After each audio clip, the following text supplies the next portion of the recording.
Buenas Bueno, tardes, estrellitas. La Tierra les dice hola. Ahora podemos partir.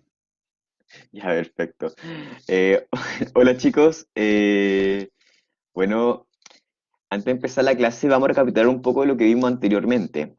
Si nos recordamos acerca de lo que vimos fue el método científico y recordemos que este método científico estaba compuesto por un número de pasos que hay que seguir partiendo de antecedentes, los cuales van a dar una duda, una pregunta, algún problema, o sea, van a dar como una encrucijada que hay que responder y frente a la cual nosotros vamos a plantear una posible respuesta, a la cual vamos a llamar hipótesis.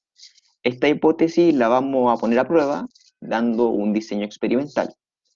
Este diseño experimental va a traer como tanto un experimento, vamos a tener observación y por medio de este vamos a recolectar una serie de datos que nos van a ser fundamentales para luego verificar los resultados, que vamos a ocupar gráficos, para saber diferentes medidas, para saber qué tal fueron los resultados, si apoyaron la hipótesis y lo vamos a evaluar. Y esto finalmente nos va a dar una serie de conclusiones, conclusiones que son tienen que pueden o apoyar la hipótesis o pueden rechazarla, o sea, o pueden como no apoyar la hipótesis. En el caso de apoyar la hipótesis, generalmente hay una publicación, se acepta la hipótesis, se vuelve a repetir el experimento y en casos ya donde muchas hipótesis apuntan hacia hacia un mismo rumbo, se transforma en una teoría, lo cual después podría ser una ley o un principio. Caso contrario, esta hipótesis puede ser rechazada, lo que va a traer dos consecuencias. La primera fue reformular la hipótesis, pero antes de reformularla, primero hay que rehacer de nuevo el experimento para ver si pudo haber salido algo mal y ya después de una serie de experimentos ya tenemos que estar dispuestos a reformular nuestra hipótesis o cambiarla fina y llanamente.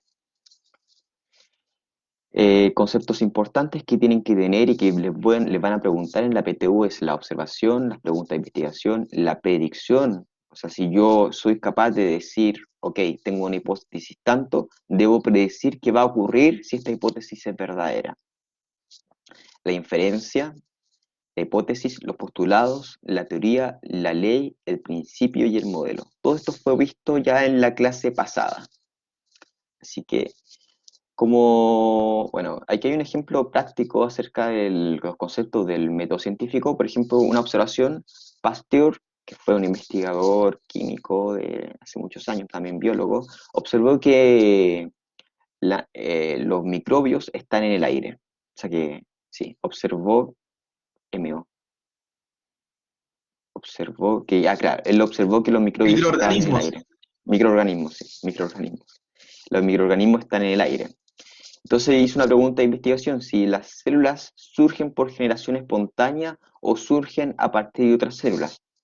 Una pregunta bastante clásica porque en aquellos años recordemos que, por ejemplo, se creía, estaba la vaga creencia de que, por ejemplo, las moscas salían de la carne podrida porque esta carne estaba podrida y no había ninguna otra razón.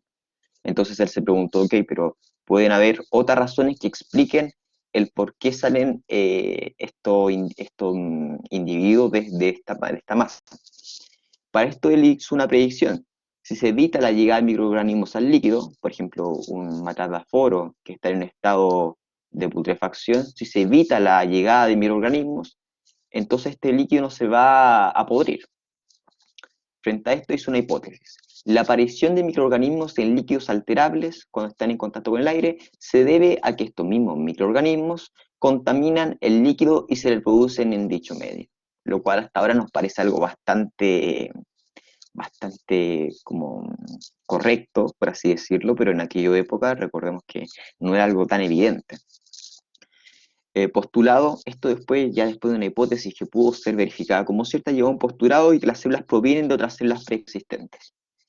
Finalmente llegó la teoría, que fue la teoría de la evolución. Otro ejemplo de teoría es la teoría de la evolución humana de Darwin, en la cual las especies provienen de las poblaciones y estas poblaciones van evolucionando conforme pasan los tiempos. Una ley, un ejemplo de ley, la ley de Boyle, que se puede escribir por este principio matemático: presión por volumen es igual a presión 2 por volumen 2. Un principio, el principio de máxima multiplicidad de Pauli es un ejemplo que lo van a ver en mayor profundidad en química. Y un modelo, por ejemplo, un modelo de mosaico fluido de la membrana celular, en donde se establece cómo es la conformación de la célula, cómo está conformada, qué estructuras están presentes dentro de esta membrana celular. En fin, un pequeño resumen de la clase pasada para finalmente ver lo que vamos a ver en la clase de hoy. Muchos años, soy Sebastián. ¿Alguna pregunta con respecto a la clase pasada?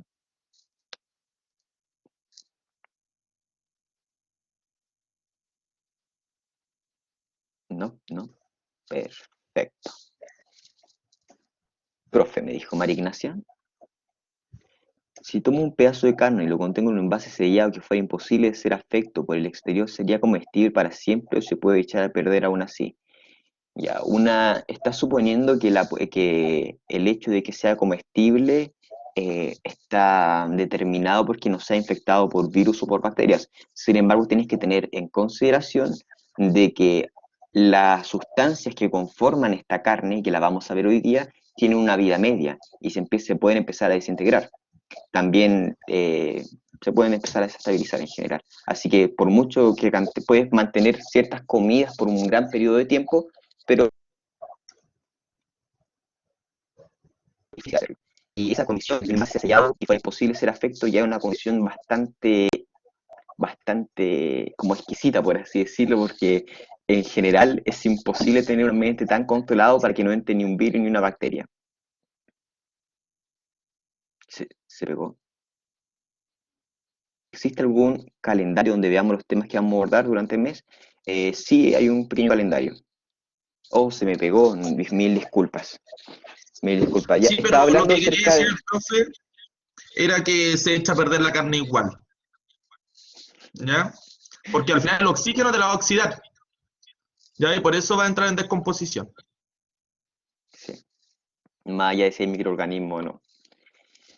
Ya, es importante siempre a la hora de estudiar la biología hablar acerca de un buen curso de biomoléculas, porque son fundamentales para entender los procesos bioquímicos que después van a salir.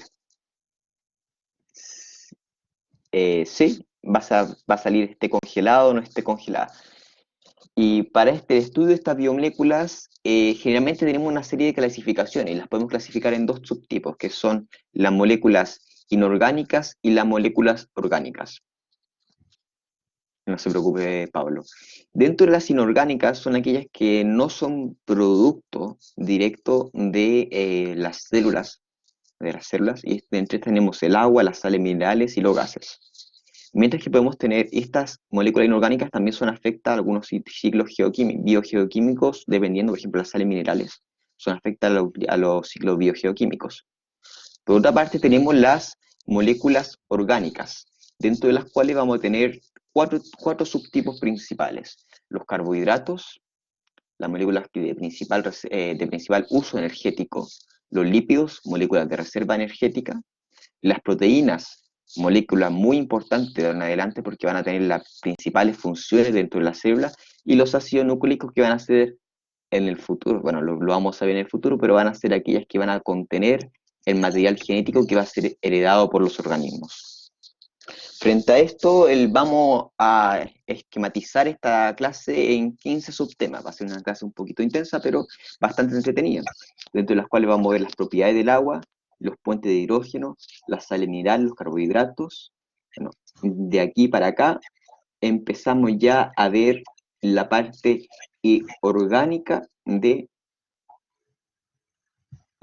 orgánica de esta materia, donde vamos a ver carbohidratos, enlaces glucosídicos, proteínas, aminoácidos, enlaces peptídicos, enzimas, acción enzimática, factores que afectan la acción enzimática, inhibición enzimática, ácido graso, nucleótidos y ADN. Bueno, vamos a hablar principalmente primero del agua. El agua es una molécula fundamental para la vida y tiene unas características bastante... Las primeras tres son materias relacionadas con las moléculas inorgánicas. Las propiedades del agua, puente de hidrógeno y sales minerales. El agua, como dije anteriormente, es una molécula que es esencial para la vida porque tiene propiedades que la hacen especial frente a otro tipo de elementos. Dentro de estas podemos destacar su polaridad. ¿Y qué es la polaridad? La polaridad es la diferencia, por así decirlo, para un tema fácil de explicar, la diferencia entre las magnitudes de positividad y negatividad. Por ejemplo, el agua es una molécula polaridad porque presenta polos. Podemos distinguir dos polos del agua. Un polo donde va a estar el oxígeno, recordemos que la estructura del agua es H2O. Un polo donde va a estar el oxígeno que va a estar cargado por dos cargas negativas. Y un polo donde van a estar los hidrógenos, que va a tener cada uno una carga positiva más o menos. Entonces, si nosotros lo vemos desde lejos, parecía que el agua tiene una carga cero, porque menos 2 más uno da cero. Sin embargo, al tener una estructura que no es simétrica, el agua va a presentar siempre este polo de acá, que lo vamos a anotar como un polo negativo, y otros dos polos, o un polo total aquí, que va a ser un polo positivo. ¿Y cómo afecta esto a Huachipato? Se preguntarán a ustedes. Eh, Constituye un dipolo eléctrico, o sea, una sustancia que puede interactuar con otras sustancias polares. Provoca atracción electrostática entre moléculas de agua, formándose los famosos puentes de hidrógeno que ayudan, en el caso de la célula, a tener una estructura tridimensional en las proteínas. Además de esto, lo vamos a ver más adelante los puentes de hidrógeno. Además de esto, tenemos una tensión superficial asociada a esta agua. Y esta tensión superficial es la tendencia de las moléculas de agua a estar unidas entre sí. Nosotros no la vemos porque somos organismos bastante grandes, pero por ejemplo este tipo de libélula, por así decirlo, lo ve perfectamente porque puede estar acomodada encima del agua sin necesariamente caer. Este especial fenómeno es debido precisamente a la tensión superficial que tiene esta agua. Por así decirlo, si no le aplica la suficiente fuerza, un organismo puede estar parado dentro de esta agua, cosa que no ocurre con otro tipo de líquidos. Estas moléculas de agua van a interaccionar entre sí por puentes de hidrógeno.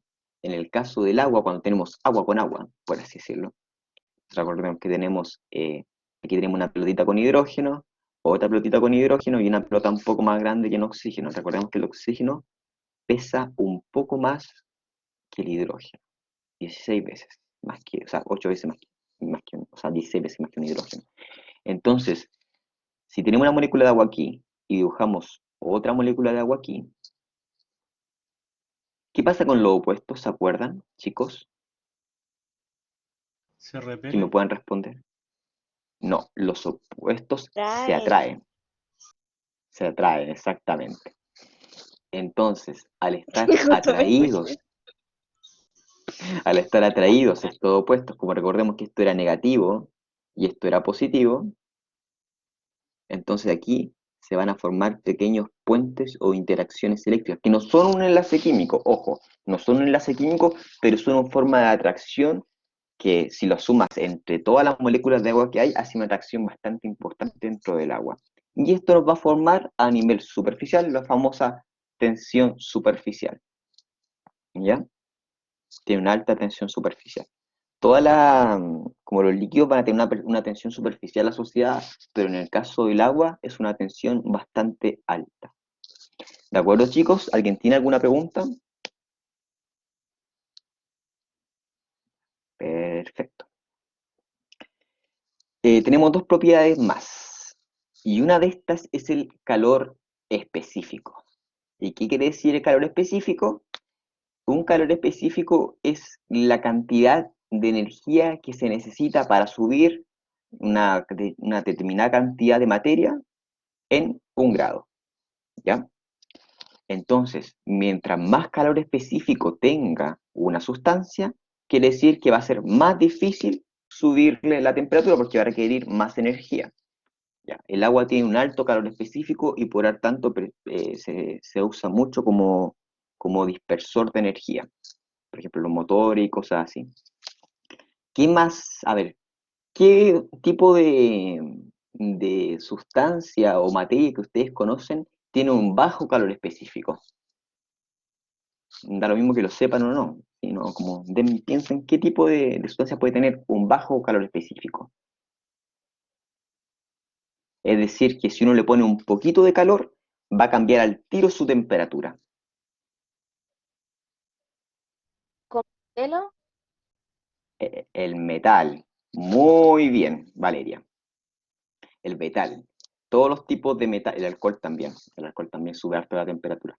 Pero el metal, específicamente el metal, la piscola, el metal, específicamente el metal, al estar unido por un enlace que se llama enlace metálico, que básicamente permite el traspaso libre de los electrones, me imagino que ya lo vieron en química, como consecuencia, que con un poquito de energía se va a elevar al tiro de temperatura. Esto no pasa con el agua porque el agua requiere, no sé si alguna vez, cuando se van a hacer unos tallarines, tiene que estar un buen... Oh, ¿aló? ¿Aló, aló? ¿Aló, aló? Ya. Ahí, pero volvió, ¿no? Ahora sí. Ya, ¿lo vieron en química? Quédense, no se va. No te- eh, ya, sonó como Alvin con la velocidad. Ya. Recordemos Se han que ido en los química, los Profe, hombres, ya no están. sí, sí, pregunta, Nos quedan ¿y si exactamente no, 10 minutos. y si no, y si cambiamos el hierro por, y por otro componente, igual serviría el químico? ya. Usted me está preguntando si fuera... Ay, ¿se puede silenciar un poquito? Ahí sí. Muchas gracias. Si fuera otro tipo de metal, también funcionaría. Los metales tienen la característica de tener un bajo calor específico, no solo el cobre, no solo el hierro y no solo, no sé, piensen en otro metal, el oro. Todos tienen una la característica especial de que pueden cambiar su temperatura, subir su temperatura o bajarla muy rápidamente, cosa que para el agua es muy difícil. Ya, vamos al siguiente. Y tenemos un alto calor de vaporización, que es como consecuencia también del alto calor específico. ¿Qué quiere decir el calor de vaporización? Quiere decir, lo voy a leer aquí textual, el agua tiene la propiedad de absorber mucho calor cuando cambia de estado de líquido al gaseoso. Por lo tanto, para que una molécula se escape, es decir, sus moléculas se empiecen a separar de las adyacentes, hay que romperse uniones entre ellas. Y para romperse estas uniones, que recordemos son los puentes de hidrógeno, eh, se necesita una gran cantidad de energía. ¿Qué otro tipo de elemento? Los superconductores. Los superconductores, algunos tipos de superconductores son muy conocidos por, no son formados, una cosa más avanzada, pero algunos están formados por ciertas moléculas que permiten el paso muy rápido de la energía térmica. El vidrio no entendí. Ya, el vidrio es difícil calentarlo, así que debería tener un alto calor específico también. Pero el vidrio no es líquido. Bueno, ¿qué nos quiere decir este calor de vaporización? Nosotros recordamos la estructura de esto del agua. Tenemos un gráfico donde aquí tenemos 0 grados. Imaginemos que aquí hay 0 grados. Y eh, aquí hay, bueno, sí, hay 0 grados y aquí hay 100. Si nosotros vemos la temperatura cuando el agua está a 0 grados, el agua va a estar congelada, se va a formar el famoso hielo. En cambio, si nosotros nos vamos a los 100 grados, no necesariamente va a estar evaporizada, no necesariamente va a ser vapor de agua, porque el agua para transformarse en vapor, para huir, tiene que llegar a los 100 grados y además agregarse energía. Entonces, como imaginemos que tenemos una escala, a ver, voy a intentar compartirles una pizarra. Imaginemos que tenemos una escala. ¿Cómo agregar energía en forma de calor? La energía se hace aplicando una llama o una especie de fuego. Entonces nosotros vamos a ver aquí, en este gráfico donde aumentamos la cantidad de joules, y aquí vemos, imaginemos que aquí están los 0 grados. Sí, como cuando uno hierve el agua en una olla. Entonces aquí vamos a tener la temperatura del agua. ¿Ya? Entonces nosotros vamos a ver el siguiente fenómeno que es bastante interesante, que es que en la medida que uno va aplicando calor, necesitamos una cierta cantidad de calor para hacer entrar a esta agua en estado líquido, y recién una vez que entra en estado líquido puede empezar a subir de nuevo su temperatura. Cuando llegamos a los 100 grados, que va a ser aquí, esta agua no pasa inmediatamente a ser agua gaseosa. Tiene que agregarle aún más energía. Ya se hizo gaseosa, puede seguir aumentando su temperatura. Oh, pero ¿qué onda está pasando hoy día? No pagué el BTR. ¿Ahí sí? ¿Ahí sí, chicos? Por favor, díganme que no estoy hablando como Alvin. Ya. Explicando el experimento, recordemos que el agua en este primer ejemplo estaba a 0 grados. Estaba a 0 grados. Y nosotros tuvimos que aplicar una cierta cantidad de energía para que el agua dejara de estar en hielo. Una vez que dejaba de estar en hielo, el agua recién empezaba de nuevo a subir su temperatura, hasta que llegaba a los 100 grados, que recordemos que es la temperatura a la cual ebulle el agua. Pero ¿qué sucede? A pesar de que lleguemos a estos 100 grados, va a ser necesario aplicar energía para ebullirla y que se transforme todo el agua en gaseosa. Una vez que está todo el agua gaseosa, podemos volver a subirle o seguir subiéndole la temperatura. Chicos, ¿se escuchó? Por favor, díganme que no se fue de nuevo. Sí, profe. Sí, se escuchó. Ya, perfecto. Muchas gracias. Vamos con el siguiente. Vamos con el siguiente. Y ya vimos el calor.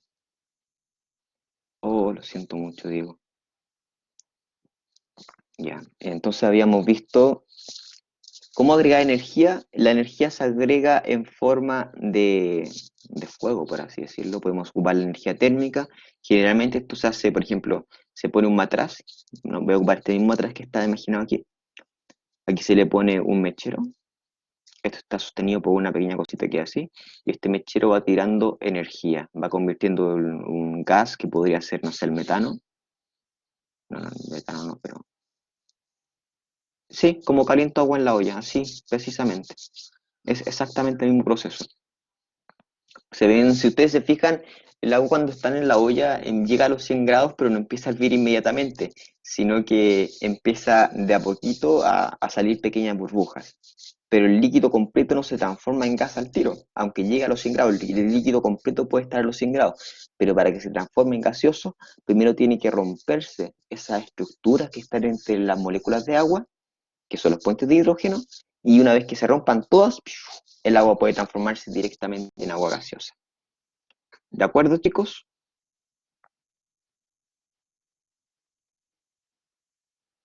Ya, perfecto, pensé que me había pegado de nuevo. Ya, ahora viene una parte bastante entretenida acerca de lo que son las sales minerales. ¿Sí?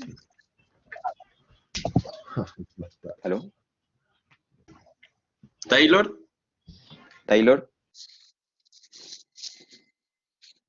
Disculpe, errores Sí, no técnicos. se preocupe. Sí. Entonces, ¿qué va a pasar a los 100 grados? Se va a alcanzar los 100 grados de la temperatura del agua, y para que ésta se transforme en gas, hay que agregarle un poquito más de energía. Eso se llama el alto calor de vaporización, que necesitamos más calor o más energía, por así decirlo, para transformarla en vapor. ¿De acuerdo, chicos? ¿Alguna pregunta?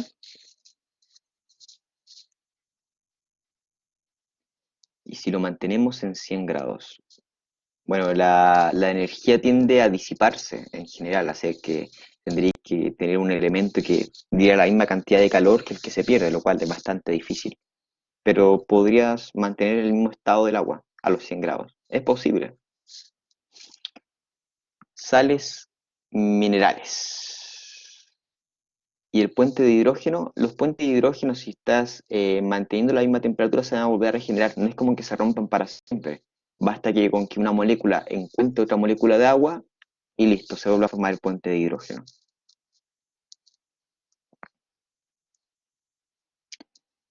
Bueno, ok, gracias. Bueno, dentro de los minerales, de las sales minerales, podemos tener dos tipos, los macrominerales y los microminerales.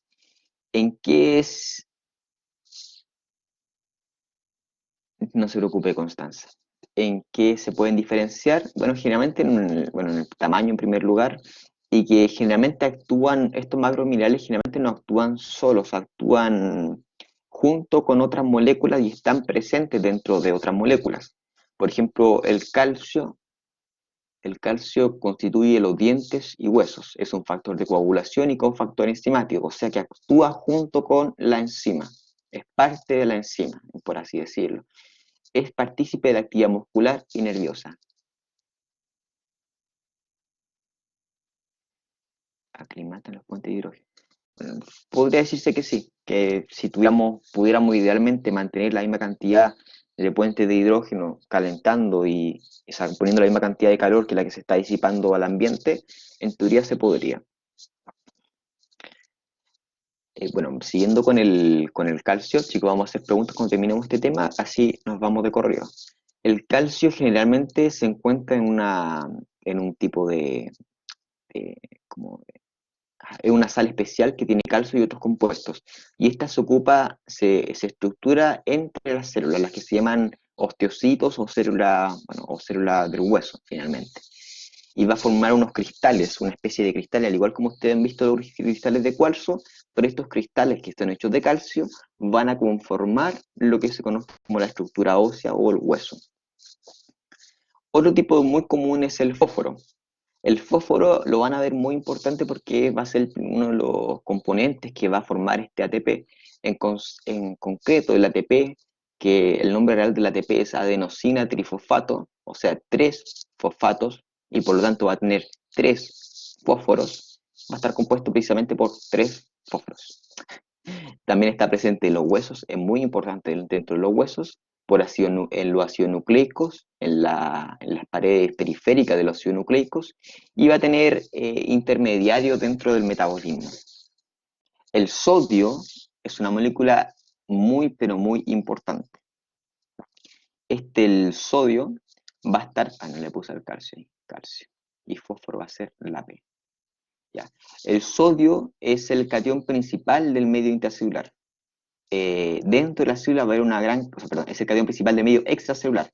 Afuera de la célula va a haber una gran cantidad de sodio y va a tener una función fundamental dentro del funcionamiento nervioso, que lo vamos a ver con los jóvenes de mención, porque va a permitir lo que se conoce como el potencial de acción, que va a ser el cambio de potencial a través de la membrana por la diferencia que hay entre sodio y de potasio. Y el potasio es el catión principal, pero del medio intracelular. O sea, si nosotros dibujáramos una célula, vamos a darnos cuenta de que dentro de esta célula va a haber mucho potasio y poco sodio. Mientras que por fuera de esta célula va a haber mucho sodio y va a haber poco potasio. Y esto ocurre porque en las paredes de esta célula hay una proteína transportadora, que va a sacar el sodio y por lo tanto va a aumentar el sodio afuera y va a entrar el potasio. ¿Se entiende, chicos? Esta proteína, que se llama la bomba sodio-potasio ATPasa, va a estar permanentemente sacando sodio, entrando potasio. Y lo hacemos de nuevo, chicos. No hay ningún problema. Entonces nosotros vamos a tener una célula. Borremos esto. Vamos a tener una célula. Imaginemos que este circulito va a circunvalidar esta célula. ¿Ya? Entonces aquí tenemos el medio extracelular, o sea, lo que está fuera de la célula, y aquí vamos a tener el medio intracelular, que está dentro de la membrana. No, disculpe, Taylor, no se preocupe, lo voy a escribir de nuevo. Entonces, si nosotros nos fijamos el sodio va a ser el principal catión, o sea, una molécula con carga, del medio extracelular. O sea, el sodio, recordemos, Na, va a ser el principal catión del medio extracelular, o sea que por fuera va a haber una gran cantidad de sodio. Y por dentro va a haber poquito, o sea, lo vamos a dibujar un poquito más chiquitito. ¿Ya? En cambio, el potasio va a ser al revés. El potasio va a estar, habrá mucho potasio dentro de la célula y bastante poco por fuera. Y esto ocurre porque hay una proteína en la membrana de esta célula, una proteína transportadora que lo vamos a ver en la clase de transporte, una clase bastante bonita, como el yodo 2 más cloro. Bueno, lo vamos a ver cuando veamos yodo, lo vemos enseguida. Entonces, cuando nosotros vemos esta proteína que se llama la bomba, vamos a dar cuenta que va a estar permanentemente entrando el potasio y sacando. Cuando nosotros volvió, cuando nosotros vemos esta proteína llamada la bomba sodio potasio ATPasa, nosotros vamos a dar cuenta que esta proteína va a estar permanentemente entrando el potasio y sacando el sodio. No, esta proteína, esta materia de biología, porque estos minerales son de fundamental importancia dentro de la biología. Y por eso lo vemos aquí. Y bioquímica, como dijo Sebastián. Así que va a ser muy importante que ustedes lo aprendan porque está pasando esto. No sé qué sucede. A ver, denme un segundito, lo arreglo enseguida. Venga, sigo yo mientras arregla eso.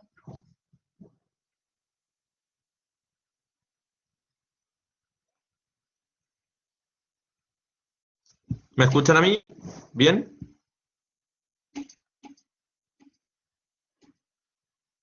Ya.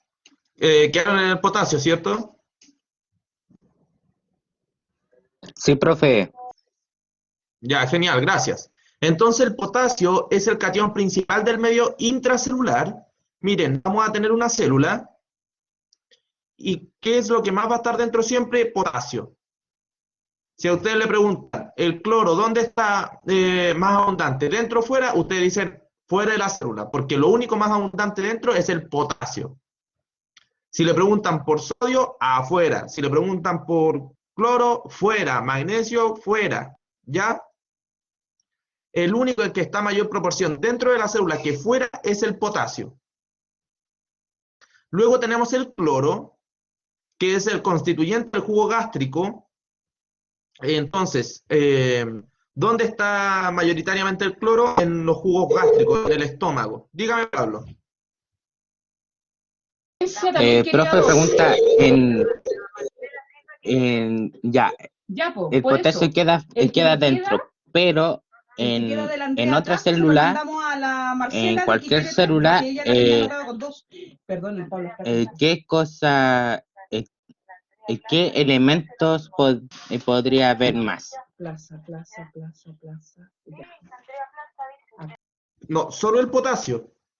Ya solo el potasio está dentro de la célula en mayor cantidad que fuera de ella. Cualquier otra cosa está en menor cantidad dentro que fuera. Por ejemplo, el sodio. ¿Dónde hay más? Fuera de la célula. Si ustedes le preguntan, ¿dónde más? Sí, de todas las células, Valentina. El calcio, ¿dónde está? Más. ¿Afuera o dentro? O sea, fuera de la célula. El único que está en mayor proporción dentro es el potasio. Entonces, el cloro, ¿dónde está? Constituyente en el jugo gástrico. El magnesio es importante porque es constituyente de la clorofila. Siempre, Diego, siempre. El magnesio está en mayor cantidad en la clorofila, en las células vegetales. ¿Por qué? Porque es constituyente de la clorofila. No quiere decir que no haya magnesio en las células animales.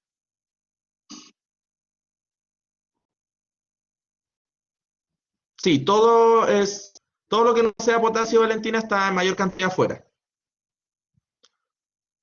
Microminerales. El yodo, ¿qué hace? Es constituyente de la hormona tiroides, como la tiroxina. ¿Qué hace el flúor? Aumenta la dureza de los dientes y de los huesos. Y ahí el hierro está presente en la hemoglobina para el transporte de oxígeno. Sí, expliqué el magnesio. Dije que era constituyente importante de la clorofila. Ya también es un cofactor de las enzimas, participa en la transmisión neuronal, pero lo más importante es que es constituyente de la clorofila.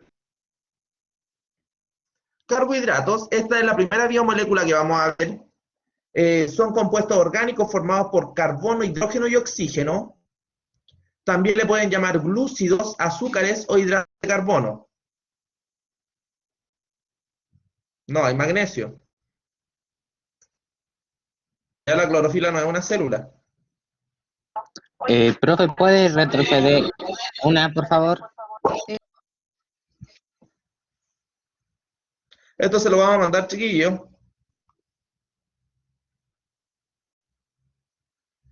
Ya. Entonces, carbohidratos, vamos a tener, se les pueden llamar también glúcidos, azúcares o hidratos de carbono. Se clasifican según su complejidad en monosacáridos, mono significa uno, disacáridos, di significa dos, y polisacáridos, que poli significa muchos. Ya, los monosacáridos, ¿qué hacen?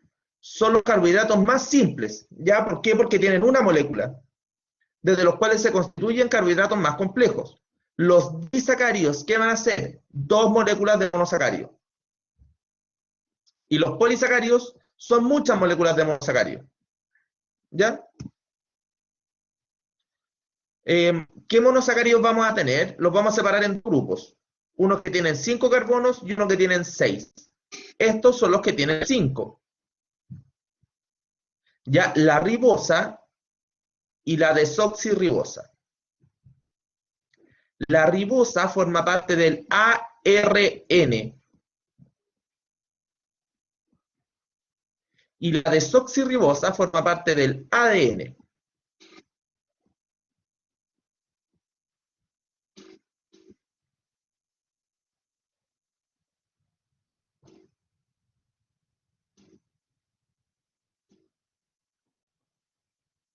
Chiquillos, lo importante, no tienen que ir anotando esto, nosotros se los vamos a mandar. Ya necesito que entiendan.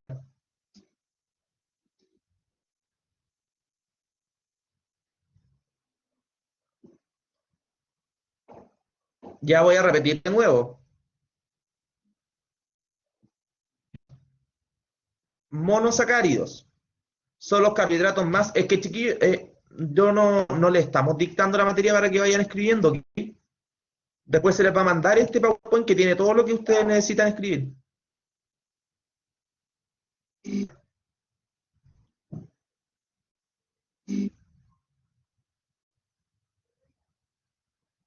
Ya. Los monosacáridos son los carbohidratos más simples. Tienen una molécula, eso significa mono, uno. Ya, y sacáridos de azúcar. Entonces, esta va a ser la molécula más simple de los carbohidratos, los monosacáridos. Los disacáridos son dos moléculas, por eso es di, de dos, ¿ya? Disacáridos, dos sacáridos. Y los polisacáridos, poli significa muchos, sacáridos. Entonces van a ser muchos monosacáridos. Ahora vamos a ver los monosacáridos.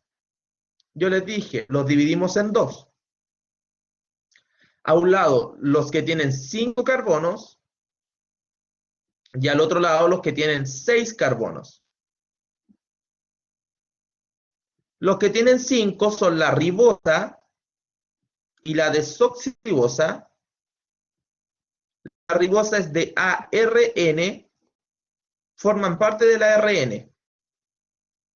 Y la desoxirribosa forma parte del ADN. Fíjense, es por su inicial. En cambio, los que tienen 6 carbonos van a ser la fructosa, la galactosa y la glucosa. Esto de memoria, ya lo preguntan. Entonces apréndanse que son la fructosa, la galactosa y la glucosa, que tienen la misma cantidad de carbonos, de hidrógenos y de oxígenos, pero miren, están distribuidos de distinta manera. Pero son la misma cantidad. Sigamos. Los disacáridos, yo dije que eran 2 moléculas de monosacáridos. ¿Y cuáles eran los monosacáridos que vimos? Los voy a anotar aquí arriba. Teníamos la glucosa, la fructosa y la galactosa. Si nosotros juntamos glucosa más fructosa, voy a tener sacarosa. ¿También lo preguntan? No, pero sí las combinaciones. A ustedes le van a decir glucosa más fructosa, ustedes tienen que decir, ah, esta es sacarosa. Si a ustedes le dicen glucosa más glucosa, ustedes tienen que decir, ah, ya, esta es maltosa. Y si les dicen galactosa con glucosa, esto es lactosa.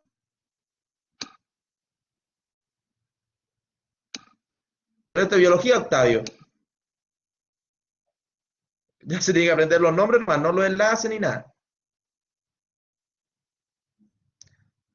Ya, entonces, recapitulemos. Glucosa más fructosa me da sacarosa. Glucosa más glucosa me da maltosa. Y la galactosa con la glucosa me da lactosa.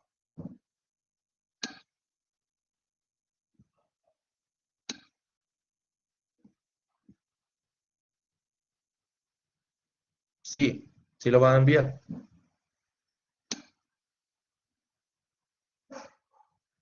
Les van a enviar todo, todo, todo, hasta las buenas vibras para que estudien. Hasta energía les vamos a mandar. Los polisacáridos son muchos monosacáridos. ¿Ya? O sea, ¿cuáles eran los monosacáridos? Estos.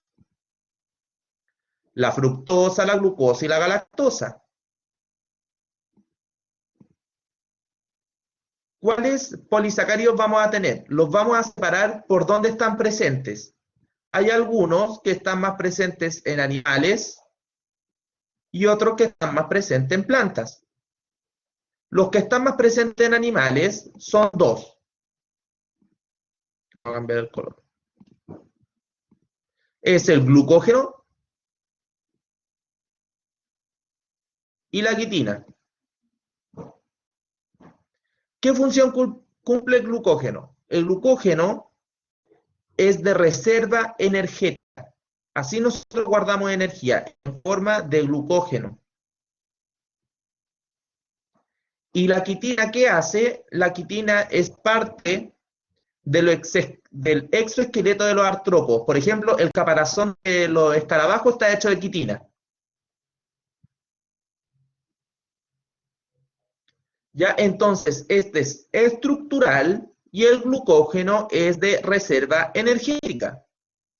Ahora, en las plantas vamos a tener el almidón. El almidón, que es de reserva energética, cumple la misma función que el glucógeno, pero en las plantas. Ya vamos a tener el almidón y la celulosa. ¿Y qué hace la celulosa? Forma parte de la pared celular en las plantas. ¿De qué está hecho el glucógeno y el almidón? Miren, salió aquí un disacárido. ¿Cuál? La maltosa. ¿Y de qué estaba hecho la maltosa? De glucosa más glucosa.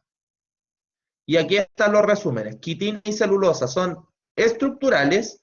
La quitina, acuérdense, del exoesqueleto de los artrópodos. Y la celulosa es la pared celular. Y el glucógeno con el almidón son de reserva energética. ¿Se entiende?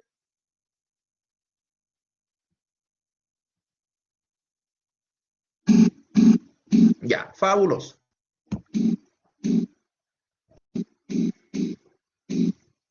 Sí que yes, me gustó esa respuesta. ¿Qué no entendió Catalina? Los polímeros eran muchos monómeros. Muchos de estos juntos. Esos son los polímeros. ¿Ya? Los disacáridos son dos de los de juntos. ¿Ve que ahí hay dos juntos? Y estos, mire, son muchos juntos. ¿Se entendió? Qué bueno. Ya, son secos. Ahora, vamos a ver cómo se unen estos dos. Aquí hay un monosacárido, miren, y aquí hay otro. ¿Cómo se unen? Por un enlace que se llama glucosídico. El enlace glucosídico, cuando se unen, miren, acá uno tiene un OH y el otro tiene un H. Si juntamos estas dos moléculas, vamos a tener una molécula de agua. ¿Ven? H2O. Y el agua, súper suelta, se va a ir. ¿Y qué es lo que va a quedar aquí? Miren, solo un oxígeno, que está acá.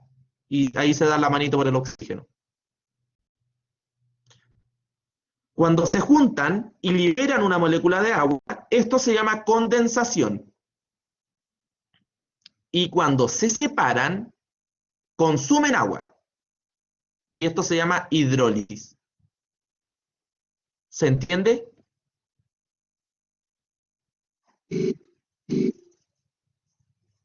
El enlace glucosídico es el nombre del enlace nomás. Ya que se juntan por medio de un oxígeno. Mira, acá está. Ahí está. Ese es el enlace glucosídico. Ven que acá hay un OH y un H que se va, libera agua y van a quedar de la mano con un oxígeno. Ese proceso se llama condensación, cuando se juntan dos monosacáridos. Estudie más, pues María. Estudiando se los va a aprender y va a saber de memoria todo, va a disparar monosacáridos usted. Va a estar soñando y va a decir, va a despertar y va a decir, oh, los monosacáridos, glucosa, maltosa, fructosa, todo. Entonces, cuando yo junto, voy a liberar una molécula de agua, eso se llama condensación. Juntar dos monosacáridos, ¿ven? Se llama condensación, libero agua. Y al revés, cuando yo los quiero separar, consumo agua y eso se llama hidrólisis. Clarito como el agua. Los lípidos, ya se llaman lípidos o grasas, están constituidos por carbono, hidrógeno y muy poquito oxígeno. ¿Cuál es su función? De reserva energética y estructurales.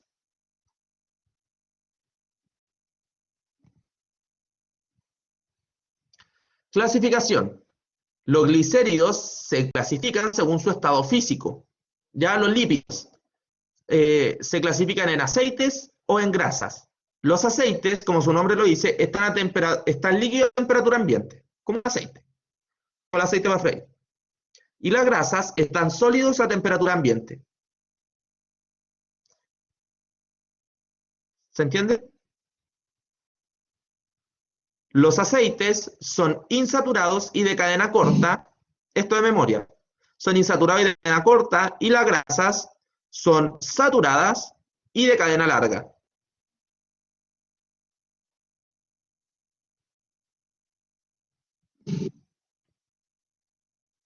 Miren, acá tenemos un ácido graso.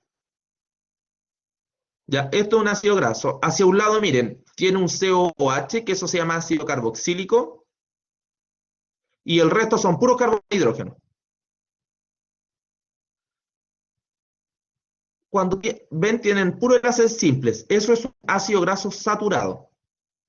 Cuando yo le pongo un enlace doble, como acá, eso se llama insaturación, poner un enlace doble. Ah, miren, acá tenemos un ácido graso monoinsaturado. ¿Por qué mono? Porque yo tengo un enlace doble. Acá miren, yo tengo dos enlaces dobles. No, tres. Entonces, poliinsaturado. porque tiene muchos enlaces dobles o muchas insaturaciones.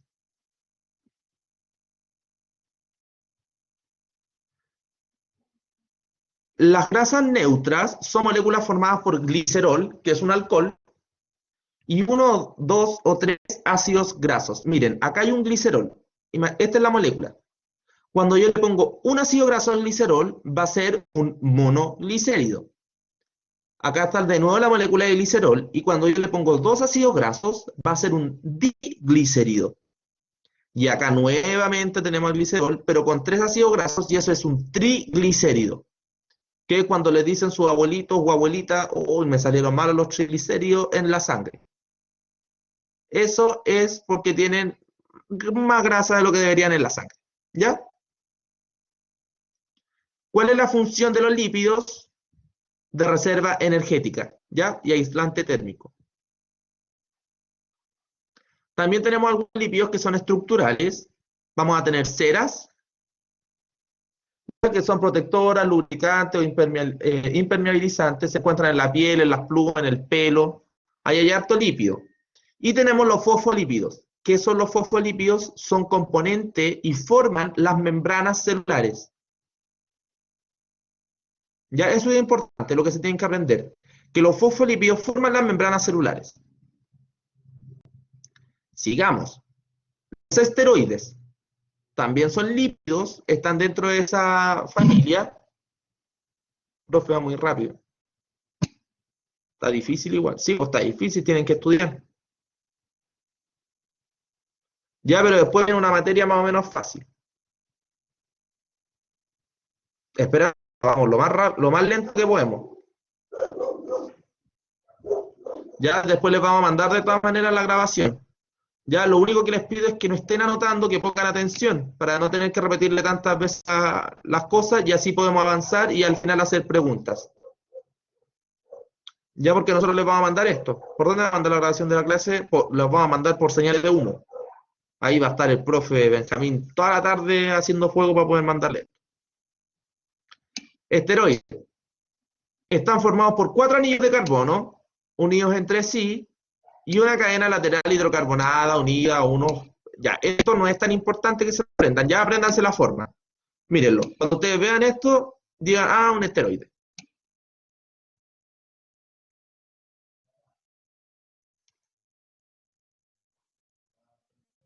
¿Las células la encuentra fácil?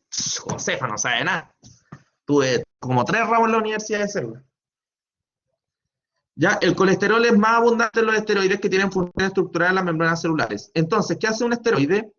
Por ejemplo, el colesterol da rigidez a las membranas celulares. ¿Ya? Los terpenos, no, pues da fluidez, disculpen, eliminen eso. El colesterol les da fluidez a las membranas. Eso nomás se tiene que aprender, Valentina. Que el colesterol le da fluidez a las membranas. ¿Ya?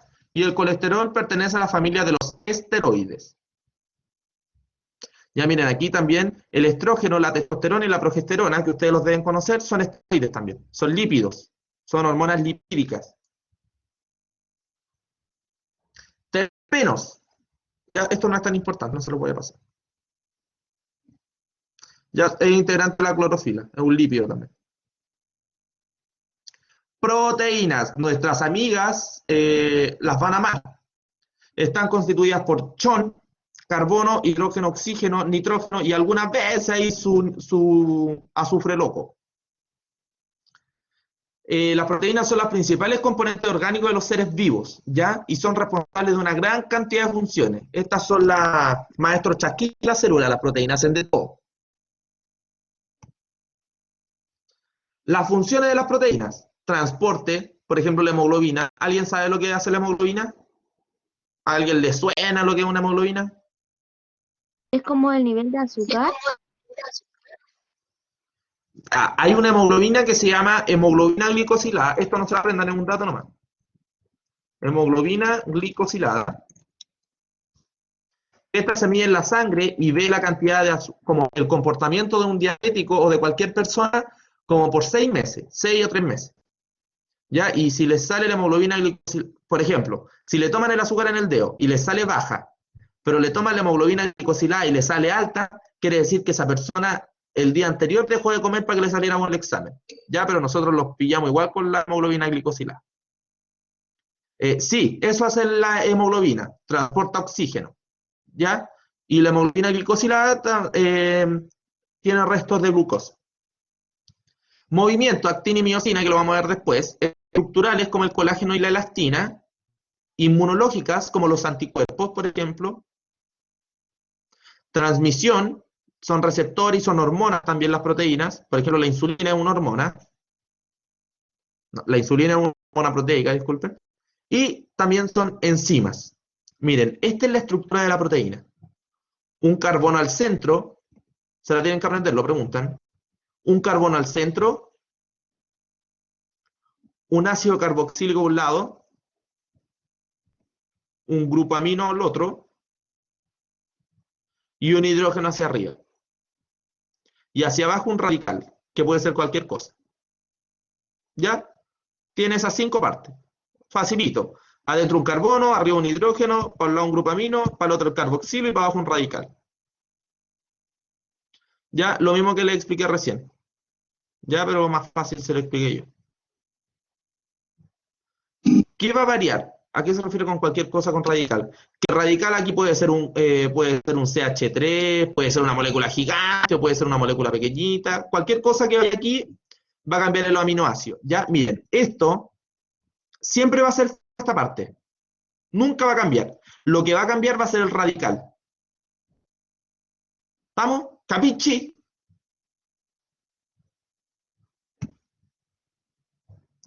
Enlace peptídico. Miren, esto es igual que el agua. O sea, que igual que los carbohidratos. Miren lo que hay aquí. Está metida en todas. Esta es como la vieja sabe de población, la María Bisagra, el agua. El H2O. Cuando yo lo junto, ¿cómo se llama este enlace? Peptídico. Y miren, si yo lo junto, voy a liberar una molécula de agua, que se llama condensación, y si yo lo separo, necesito ponerle agua, que se llama hidrólisis. Es lo mismo que en los carbohidratos. ¿Ven? Se le hicieron fácil. ¿Ya? Propiedades de las proteínas. Tenemos 2 propiedades de las proteínas. Una es la desnaturalización o denaturación. ¿Qué quiere decir? La proteína siempre va a tener una forma determinada. Por ejemplo, esta. Ya tiene una forma determinada. Si yo cambio los valores externos, por ejemplo, yo le cambio la temperatura, le cambio el pH, ¿qué va a pasar? La proteína va a seguir igual, miren. Tiene la misma composición, pero ¿qué es lo que pierde? La forma. Y si pierde la forma, va a perder su función. Es como que yo les diga, imagínense que un puente es una proteína. Si yo subo la temperatura, se va a derretir el asfalto. Por ende, va a cambiar la forma del puente. El puente va a seguir intacto, ¿ya? En su composición, va a seguir siendo de asfalto, pero va a cambiar la forma. ¿Y si se guatea el puente? ¿Va a servir? No, no va a servir. Entonces pierde su función, pero sigue estando igual hecho de asfalto. ¿Se entiende? Supongo que sí, porque son 6. Sí, profe. Qué bueno. Gracias, Catalina, por hablar. Ya me sentía solo hablando. Oye, pareciera que estoy jugando a Ouija porque digo, si alguien está ahí, que hable, manifiéstese. Entonces, no, por favor, desbloqueen sus micrófonos de vez en cuando. Especificidad. Cada una de las especies de seres vivos es capaz de fabricar sus propias proteínas. Ya la Cata fabrica sus propias proteínas, el Jonathan, la Cristel, la Gabriela, la María. Todos tenemos las proteínas. ¿Ya? Pero todos vamos a fabricar, por ejemplo, proteínas del hígado. Pero mis proteínas del hígado no van a ser igual que las proteínas del hígado de la Cata o del Jonathan. Ya por eso la gente cuando uno va a hacer un trasplante, uno tiene que estudiar bien las proteínas de cada una de las personas. Ya porque puede rechazar el órgano. ¿Por qué? Porque sus proteínas no son las mismas. Tenemos que, y nunca van a encontrar uno que sea 100% igual. ¿Por qué tienen que tener las mismas proteínas parecidas? Ya, lo más parecida posible. Para que el cuerpo diga así como, oye, esto no es mío, pero como se parecen, parece que sí, como hay su juego. ¿Ya? Eso es la especificidad. Que hay proteínas que a pesar de ser del mismo tipo, igual difieren. Ya entonces, dentro de una misma especie hay diferencias entre los distintos individuos.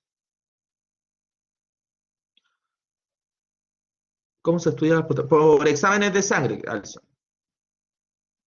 Ya incluso por biopsia. Estructuras de las proteínas. Vamos a tener estructuras primarias. ¿Qué hace la estructura primaria? A usted, miren, les va diciendo, aquí hay un rojo, aquí hay un negro, aquí hay un rojo, aquí hay un negro, aquí hay un verde, aquí hay un negro, aquí hay un verde, aquí hay un negro. Les dice la composición. ¿Ya? Aquí le dice, por ejemplo, hay un aminoácido, asparragina, metionina, protrombina, fibrinógeno. ¿Ya? Y así cada uno de los aminoácidos. Solo el nombre, solo el orden de los aminoácidos que hay. La estructura secundaria te dice cómo se pliega o cómo se plega la proteína. Por ejemplo, esta va alfa hélice, así se llama, alfa hélice. Y esta es beta plegada. Te dice la forma en cómo se va a plegar. La terciaria te dice cómo se va a seguir plegando. Ya una es más... Pueden haber más de un tipo de proteínas. ¿Ven? Por ejemplo, se juntan estas dos en la estructura terciaria. Y la estructura cuaternaria son dos o más cadenas polipeptídicas. ¿Ven? Y ahí se forma una proteína gigante. Las enzimas. ¿Qué hacen las enzimas? Son proteínas que actúan como biocatalizadores, es decir, aceleran las reacciones químicas en la célula. Ya, yo les digo, por ejemplo, para ser terciarias tienen que ser dos. ¿Cómo? Sí, sí.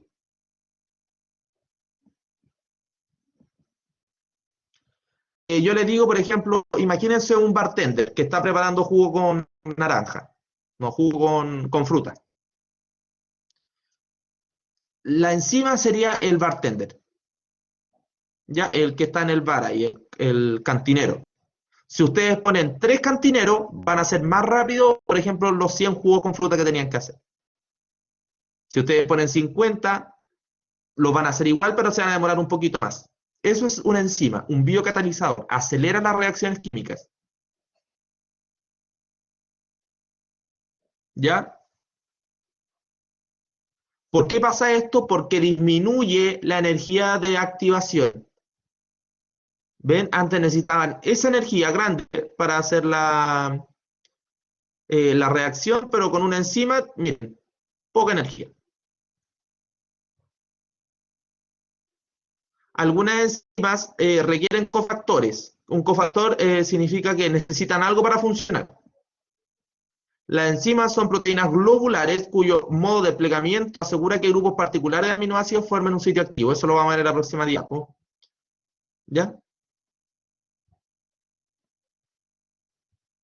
Modelos de acción enzimática.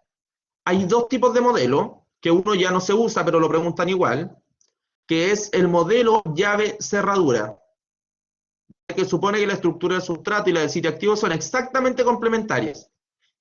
Ya, lo vamos a ver aquí. Miren. Esa es la llave-cerradura. ¿Ven? Llega un sustrato a la enzima y dice que tiene la misma forma.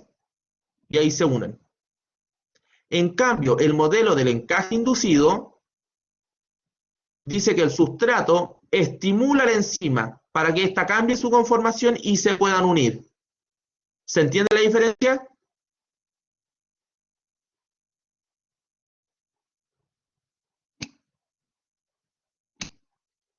De nuevo, miren. Profe, yo no entendí. Está esta enzima. Miren, tiene la misma forma que el sustrato.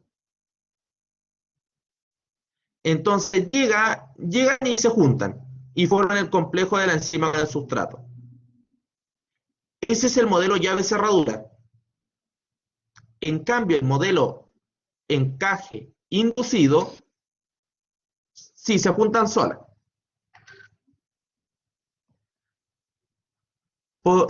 Dice que el sustrato estimula la enzima cuando se juntan y esta va a cambiar su conformación. ¿Ven que lo cambió? Mire cómo estaba antes el A y después bajó.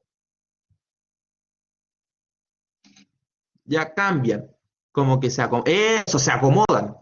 Por eso encaje inducido. La otra dice, ay, cuidado, déjame un espacio aquí y se acomodan.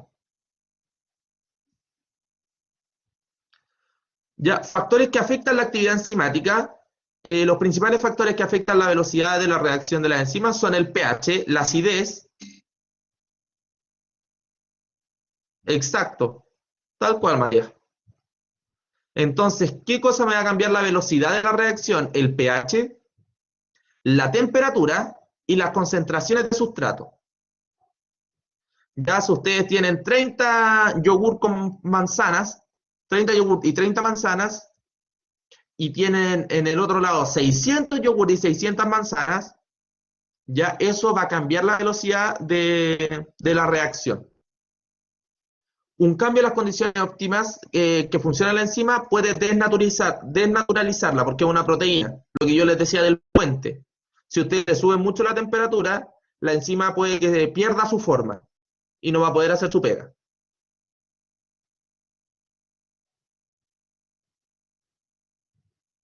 Miren, a medida que aumenta la concentración del sustrato, la velocidad de reacción también va a aumentar hasta que llegue a un tope. Por ejemplo, si ustedes tienen tres personas preparando hamburguesas y ustedes empiezan a aumentar la concentración de la hamburguesa, ustedes empiezan a aumentar el número de hamburguesas, van a ir más rápido preparando hamburguesas. Pero va a llegar un momento en que no van a poder ir más rápido. Esto quiere decir este gráfico.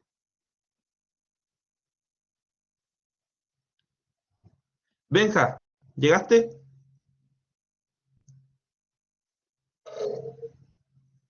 Diga, María. Profe, por ejemplo, si yo en ese caso yo aumentara la cantidad de enzimas, en ese caso sí podría ir más rápido, ¿no? Claro, pero igual va a llegar un momento en que no van a poder ir más rápido. Ya porque, por Ok. ejemplo, si usted ya tiene 600 hamburguesas, ya separadas del pan, y tiene dos personas que la preparan, ya usted va a ir sumando personas, pero por ejemplo, ya, si pone 30 personas, igual va a llegar un momento en que las 30 van a tener las manos ocupadas.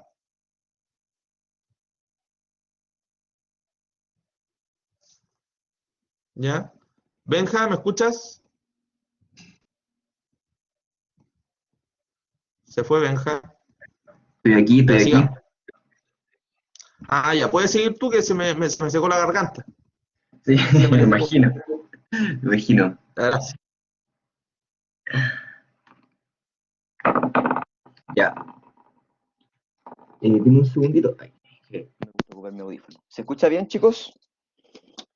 Entonces, Sí, profe. ya muy bien. Y la interacción alostérica ocurre cuando la unión de una molécula reguladora o afectora en un sitio distinto al sitio activo, o que se le llama sitio alostérico, la cual puede resultar la inhibición o estimulación de la enzima. La regulación alostérica juega un papel crucial, bla, bla, bla, bla, bla. Ya, lo voy a hacer un dibujito esquemático para esto. Imaginémonos que esta es una proteína, o sea, una enzima, ¿ya? Ustedes saben que la enzima tiene esta parte de aquí, la parte que está como abierta, ¿verdad? A la cual se le llama el sitio de unión, ¿ya? O sitio de acción. Ah, ¿se escucha con eco? Disculpen, ahí sí. Y bueno, este sitio de unión a veces tiene esta proteína con formación pequeña aquí. Imaginemos que por aquí. Este sitio de aquí se le va a llamar sitio alostérico, que es como un hoyito, al igual que el sitio de unión, pero que está en otra parte de la proteína. ¿Ya? Supongo que ya se deben haber escuchado acerca del cigarrillo y cosas así. Bueno, en fin, bueno, hablando de eso, hay ciertas moléculas que pueden entrar a este sitio alostérico, que es el de aquí. Y estas moléculas se entran aquí. ¿Y qué sucede? Que la proteína, la enzima, cambia completamente su forma. Imagino que cambia completamente su forma, lo cual inhibe que pueda tener la acción que tenía. Generalmente la inhibe. También puede estimularla y hacerla más activa, pero eso es más raro. Generalmente la inhibe. ¿Ya? Entonces se le entra una pequeña cosita en una parte donde no debería y esto cambia completamente la forma total de esta proteína. ¿De acuerdo, chicos? Sí, profe.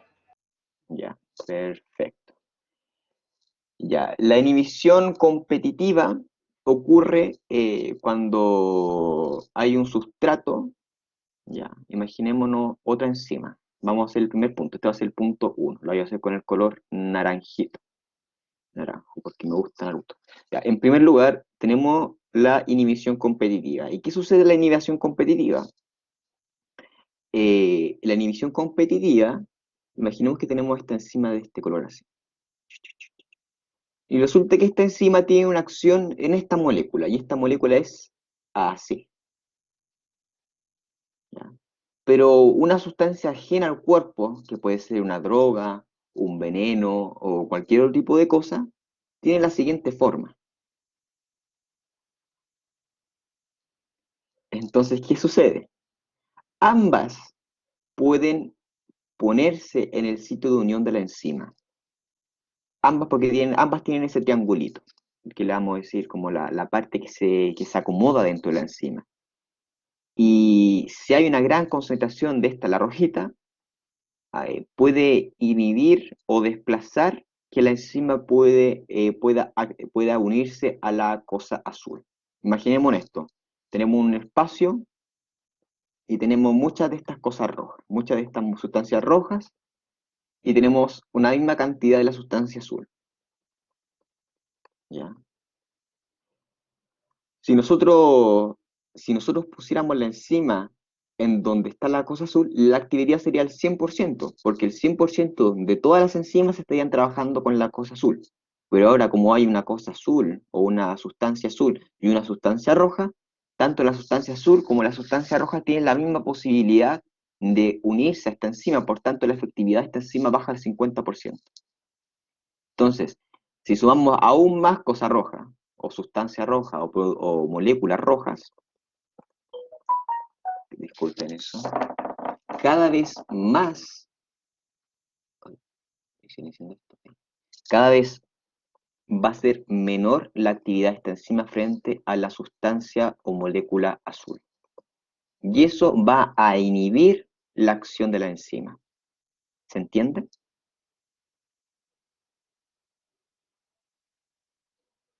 Ya, perfecto. Sí, profe.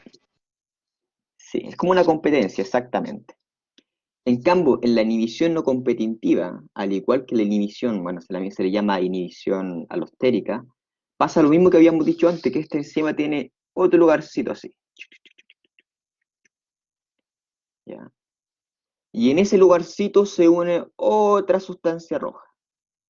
Y esta sustancia roja no solo no va a ocupar, si bien no va a ocupar el lugar de la cosa azul, va a cambiar la forma de la proteína.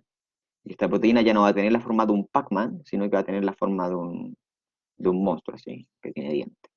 Entonces ya la sustancia roja, o sea, la sustancia azul ya no se va a poder unir a la enzima o proteína. A veces digo enzima proteína, pero recuerden que son sinónimos en este caso. Y este sitio rojo, este de aquí, que vamos a tener, se le va a llamar el sitio alostérico, ¿ya? Que no es el sitio de unión, es un sitio ajeno al sitio de unión, pero que va a tener un resultado de inhibición de la proteína o enzima. La inhibición irreversible es cuando los inhibidores se unen permanentemente al sitio o desorganizan irreparablemente la estructura de la enzima. Por ejemplo, imaginemos que, vamos a borrar esto, imaginemos que hay una proteína, o una enzima proteína, como ustedes quieren llamarla. Esta tiene unas cositas así. Listo. tiene como una entradita. A veces verlo de una forma como física es mucho mejor que imaginarse, porque imaginar estas cosas son tan grandes que es imposible imaginarse, bueno, tan complejas me refiero. Entonces, vamos a dibujar la típica sustancia azul que ocupamos comúnmente. Y esta sustancia se une al sitio activo o sitio de unión, ¿ya? Pero ahora tenemos otro tipo de sustancia roja. Y esta sustancia roja, que va a ser el inhibidor de la enzima, tiene la siguiente forma. Entonces, ahora no solo la sustancia roja se va a unir a este sitio alostérico, sino que va a quedar pegada acá. Y va a ser imposible, va a quedar permanentemente unida a este sitio. Y eso a la larga va a impedir, porque cada vez el número de enzimas que pueden realizar el proceso con la sustancia azul van a ser menos, porque la mayor parte van a estar ocupadas con la sustancia roja. Y eso va a ser, esa inhibición va a ser irreversible. Hay otras que, bueno, no voy a hablar ahora, pero que van a desorganizar irreparablemente la estructura de la enzima, cosa que podría ser en un sitio de unión alostérico, y que la proteína ya, al igual como en el alostérico, que da una forma de un monstruo, ahora imaginemos que esta misma enzima, con el mismo ejemplo que acabamos de ver, esa enzima ya no se va a poder mover de ahí. Imaginemos que tiene como unas cosas así que la sacan, igual como un anzuelo. Bueno, en fin, esa enzima ya no se va a poder mover de ahí, lo que va a causar finalmente que se inhiba completamente la funcionalidad de esta enzima. ¿Alguna pregunta, chicos? ¿Les quedó claro? María Ignacia, adelante. Profe, disculpe, esta es como igual una consulta acerca de lo que le voy a preguntar. Lo que pasa es que siempre nos dicen que las enzimas son todas proteínas, pero también Sí. existe una enzima que se llama riboenzima, que no es una proteína. ¿Ya? Entonces, ¿cuál Ya. es la función de esa enzima? Porque la verdad es que sale una pregunta de un ensayo que hice, y obviamente, evidentemente después de que hice el ensayo la busqué, pero no sabía cuál era la función. Ya, te entiendo. La riboenzima, en general, son un tipo de... Al igual que todas las enzimas, son hechas de proteína. Ya, pero ¿qué...? Sí, es una riboenzima, es una ribosima, al final. Como dice muy bien aquí Sebastián, que está formando tanto como con un ARN como con una proteína. Y la La conjunción de única, estas dos sustancias... ¿Mm? Adelante. permiso, hola. Sí, sí, adelante. Hola. Miren, chiquillos, la ribosima es la única molécula, o sea, lo voy a anotar con otro color porque es verdad, no sé. Claro. O lo puedo borrar si ya está, creo que. Ahí. Dale. Ya, es la única enzima que no es proteica. Se llama ribosima. Ustedes les preguntan, ¿todas las proteínas son, o sea, todas las enzimas son proteicas? No, hay una que no es proteica que se llama ribosima, pero es una en millones de enzimas y es la única que no es proteína. Ya entonces el 99,9% de las enzimas son proteicas. ¿Por qué? Porque a nadie se le ocurrió si esto pasó así nomás, ya que la descubrieron después.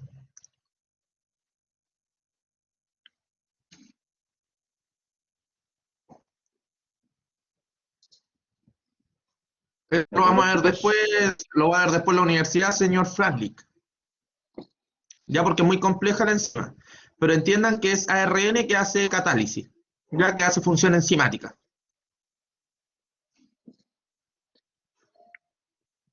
María Ignacia. Profe, disculpe, pero es que, o sea, un compañero una vez me dijo que supuestamente como que esa enzima hacía la función de suprimir los genes, ¿cierto? ¿Es verdad? No, no es verdad. No, no. La supresión de genes lo hace muchos otros genes, ¿ya? Que hacen supresión de genes, por ejemplo, los genes supresores de tumores. ¿Ya? Pero eso es harina de otro costal. ¿Ya? Solo quédense con eso, que la ribosima es una enzima que no es proteica, ¿ya? Es una enzima hecha de ARN. Ok, muchas gracias. Bueno, creo que quedamos bien con esto. ¿Alguien tiene alguna otra duda? ¿Otra duda? ¿Y para qué sirve? Si no me equivoco, creo que era la hidrólisis del enlace fosfodiéster. ¿Sam? A ver, ¿dónde está la pregunta? Preguntaron acerca de la función. Si no me equivoco, era la hidrólisis del enlace fosfodiéster. La función. ¿La función de qué? De la ribosima. Ah, sí, sí, pero es bastante complejo la acción de la enzima, no es algo que se pregunte en la PSU. Ya, ya, perfecto. A ver. Ya, así que no. Lo único que tienen que saber es que hay una sola enzima que no es proteica, ya que está hecha de ARN. Ya su función es bastante compleja y lo van a pasar después en biología molecular. Exactamente. Bueno, estaba buscando la foto de una ARN, pero creo que no hay por ahí. Ya. Entonces, ¿estamos listos con esto? Bueno, aquí hay una pequeña explicación como la que hice yo. Exacto, no todo. Una pequeña explicación acerca de como la que hice yo acerca del inhibidor competitivo, el inhibidor no competitivo, en este caso de acá, en este caso de acá. Estas son imágenes que nosotros ya vimos. Y finalmente nucleótidos y ácidos nucleicos. A diferencia de los otros, tenemos algo bien particular que está formado por carbono, hidrógeno, oxígeno, nitrógeno y fósforo. A ver, ¿qué tiene de diferente esto con las proteínas? A ver, ¿quién me puede contestar?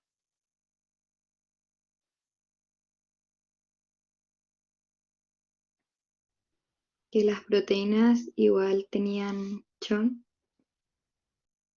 ¿Ya? Muy bien. Las proteínas también tienen nitrógeno, oxígeno, hidrógeno y carbono, pero la diferencia está fundamentalmente en el fosfato. Algunas pueden tener fósforo, pero son demasiado pocas, pero demasiado pocas. Son moléculas ácidas, de ahí su nombre porque son ácidos nucleicos y actúan como depositarios y transmisores de la información genética de cada célula, tejido u organismo. O sea, la información que tiene una célula va a ser repartida a las células en las cuales se va a dividir, proceso llamado mitosis, y el ADN que van a tener estas dos moléculas o los ácidos nucleicos que van a tener deberían ser los mismos.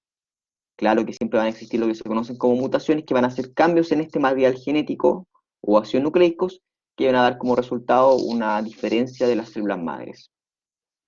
De estos ácidos nucleicos existen dos principalmente, el ácido desoxirribonucleico o ADN y el ácido ribonucleico o ARN. ¿En dónde está la diferencia del ácido nucleico, o sea, del ADN y el ARN? Uno es desoxirribonucleico y otro ribonucleico. ¿Y qué nos quiere decir eso? Si nosotros nos vamos a este carbono, concretamente el carbono 2 de esta pentosa, nos vemos que en el ADN, o sea, aquí, que la pentosa del ADN es una desoxirribosa. ¿Por qué? Porque aquí, en vez de tener un oxígeno como su hermana, la ribosa, aquí tiene un OH, aquí la desoxirribosa tiene solamente un átomo de hidrógeno. ¿Se entiende la diferencia? Simplemente hay una diferencia de un oxígeno. Chicos.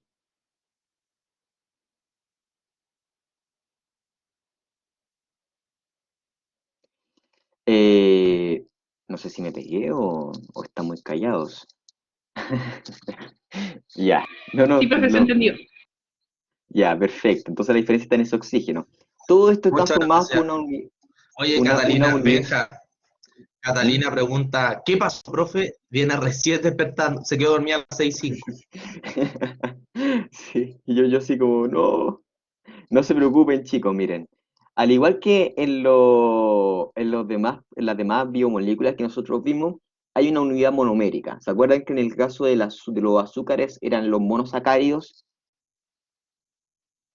Ya. En el caso de los nucleótidos, de los ácidos nucleicos son los nucleótidos. Y los nucleótidos están formados por tres estructuras. Esta estructura tiene la composición genética del ARN, lo que los comprende. Lo voy a explicar más adelante, ya, Ámbar. Esto es durísimo, sí. Entonces, los nucleótidos están formados por tres principales estructuras. Lo que está aquí arriba, que se le va a llamar base nitrogenada. Lo del centro, que es el azúcar, que es una pentosa. Siempre es una pentosa, pero la diferencia pues, es que puede ser una ribosa o una desoxirribosa. Desoxirribosa en el caso del ADN y ribosa en el caso del ARN. Y además hay un fosfato. ¿Qué otra cosa hay que agregar? Las bases nitrogenadas pueden ser 5. Citosina, timina, uracilo, adenina y guanina. ¿Cuáles van a estar presentes en el ADN? Las que van a estar presentes en el ADN van a ser la citosina, la timina, la adenina y la guanina. La adenina y la guanina van a estar presentes en todo, al igual que la citosina. ¿Cuál va a ser la diferencia? Que en el ARN, en vez de timina, vamos a tener uracilo. ¿Ya? Siempre cuando hay una timina, en vez de haber una timina, va a haber un uracilo. Quédense con eso hasta ahora. Estas biomoléculas juegan un papel importante en la transferencia de energía e información, porque no solamente van a formar los ADNs y ARNs, también van a formar dos tipos de sustancias bastante conocidas, que también son de alguna forma comunes, que va a ser el ATP, el ADP, el AMP, bueno, y ahí podría seguir porque son bastantes. ¿Ya? Todo esto, adelante, les voy a enviar la grabación de esto. Todos estos son nucleótidos. Todos estos son nucleótidos, pero que tienen un diferente número de fósforos. Hay muchos. Está, por ejemplo, la citosina monofosfato cíclica, entre otros. ¿Y qué van a tener en común? Por ejemplo, el ATP va a estar formado adenosina trifosfato por una adenina, por una ribosa y por 3 fosfatos. En vez de un grupo fosfato van a haber 3 grupos fosfatos. Si es ADP van a ser 2 grupos fosfatos y si es AMP solo un fosfato. Ya, vamos con la siguiente. El ácido desoxirribonucleico o ADN es el material genético que los organismos van a heredar. Se controla la vida de la célula y del organismo. El orden y disposición de sus bases nitrogenadas constituye el medio por el cual la información es codificada y transmitida a la descendencia. Hay un código genético que permite decodificar qué nos quiere decir este ADN y que lo va a traducir finalmente en un ARN. Por medio de este ADN vamos a formar un ARN. No se malinterprete la flecha, vamos a formar un ARN. Esto no es ARN, vamos a formar un ARN. Hoy, chicos, disculpen, nos quedan solo 2 diapositivas, por favor. El ADN es una macromolécula compuesta por 2 cadenas. Como pueden ver, estas cadenas están enrolladas sobre sí mismas y todas están hechas de nucleótidos. Aquí está una cadena, la otra se puede ver en el color azul. Y estas van a estar enrolladas de tal forma que lo que va a quedar dentro de estas cadenas van a ser los nucleótidos, que van a estar en íntimo contacto. ¿Por qué? Por los famosos puentes de hidrógeno que vimos al principio en agua. Por eso es importante ver lo que son los puentes de hidrógeno. Estos van a estabilizar la estructura, además de diversos enlaces, como vimos anteriormente, como el enlace fosfodiéster. El grupo fosfato de nucleótidos se enlaza mediante un enlace covalente con el azúcar. O sea, el azúcar va a estar, o sea, el fosfato va a estar unido a este azúcar o pentosa, me enlaza un enlace covalente del siguiente nucleótido en la cadena. O sea, va a estar unido a 2 azúcares a la vez. ¿Ya? Estas fibras de ADN se mantienen unidas mediante los puentes de hidrógenos entre las bases que van a estar al medio de esta cadena, una ahí, otra ahí, y van a estar unidas ambas por los puentes de hidrógeno, y van a ser equidistantes una de otra. Las pares de bases adaptan una disposición helicoidal. El ADN debe duplicarse en cada ciclo celular para cada célula hija mantenga la misma cantidad y cualidad de la información de la célula madre. Esta replicación es semiconservativa. Algo importante. Recuerden que van a estar unidas ambas bases nitrogenadas al medio de la cadena. Si nosotros vamos a tener una guanina en un lado de la cadena, sí. Si nosotros tenemos una guanina en un lado de la cadena, Al otro lado vamos a tener una citosina. ¿Por qué? Porque van a tener una complementariedad de bases. Y concretamente la guanina y la citosina van a estar unidas por 3 puentes de hidrógenos. Si tenemos al revés una citosina, va a estar unida a una guanina también, por el otro lado, por 3 puentes de hidrógenos. Adenina y timina también van a estar unidas, pero esta vez van a estar por 2 puentes de hidrógeno. Y adenina y uracilo también van a estar unidos por 2 puentes de hidrógeno. Siempre va a estar esta conformación, que la cantidad de guanina va a ser igual que la cantidad de citosina, porque si hay un lado hay guanina, al otro lado tiene que haber citosina. Si a un lado hay adenina, al otro lado tiene que haber timina. Y si a un lado hay adenina, al otro lado tiene que haber uracilo. Y con esto lo habrá en el grupo de WhatsApp. Sentémonos en la clase. Adelante quienes se tengan que ir y nosotros podemos seguir la clase. El ARN es un polirribonucleico formado fundamentalmente por adenina, guanina, citosina y uracilo. Esto es lo que nos va a hacer la diferencia fundamental con el ADN, porque este solo tenía, en vez no se pongan a pelear en el... no se pongan a pelear en el chat, por favor. En vez de citosina, o sea, en vez de timina va a tener uracilo, ¿ya?